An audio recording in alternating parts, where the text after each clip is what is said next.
आपको बताते हैं कैसे होता है पॉलिटिकल पार्टीज का रजिस्ट्रेशन। चुनाव आयोग में सचिव को एक आवेदन देना होता है। आवेदन का ड्राफ्ट चुनाव आयोग की वेबसाइट पर है।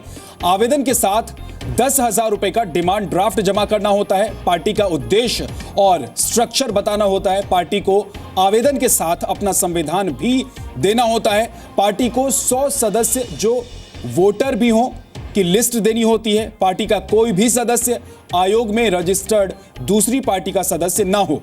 पार्टी के नाम पर कोई बैंक अकाउंट हो तो उसका ब्यौरा सोर्स भारतीय चुनाव आयोग को देना होता है।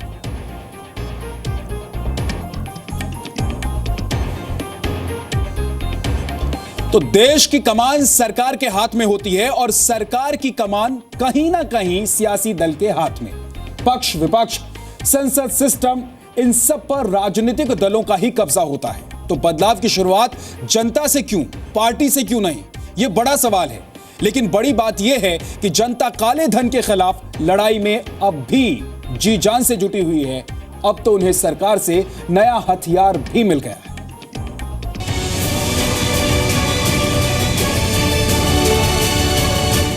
blackmoneyinfo@incometaxindia.gov.in ये कोई आम ईमेल एड्रेस नहीं है, बल्कि काले धन के खिलाफ लड़ाई में सबसे अचूक हथियार है।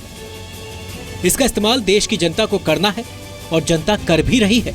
इस ईमेल आईडी पर लोग काले धन वालों की सूचना सरकार को दे सकते हैं।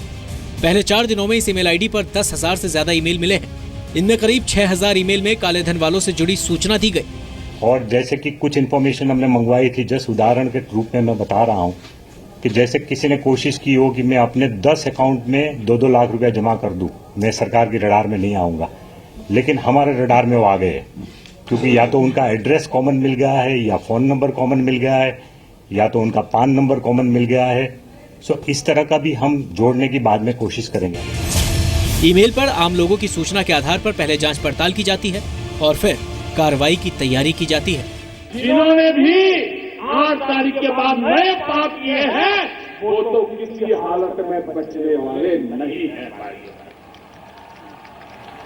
उनको सजा भुगतनी पड़ेगी। 125 करोड़ देशवासियों के सपनों को चूर चूर करने का पाप जिन्होंने किया है वो बचने वाले नहीं है। देश भर में काले धन के कुबेरों के पते पर हो रही छापेमारी को इस ईमेल आईडी के इस्तेमाल से और ज्यादा बल मिला है। यानी अब काले धन के खिलाफ लड़ाई में देश का हर आदमी खुफिया एजेंसियों के अधिकारियों की तरह काम कर सकता है। ब्यूरो रिपोर्ट, जी मीडिया।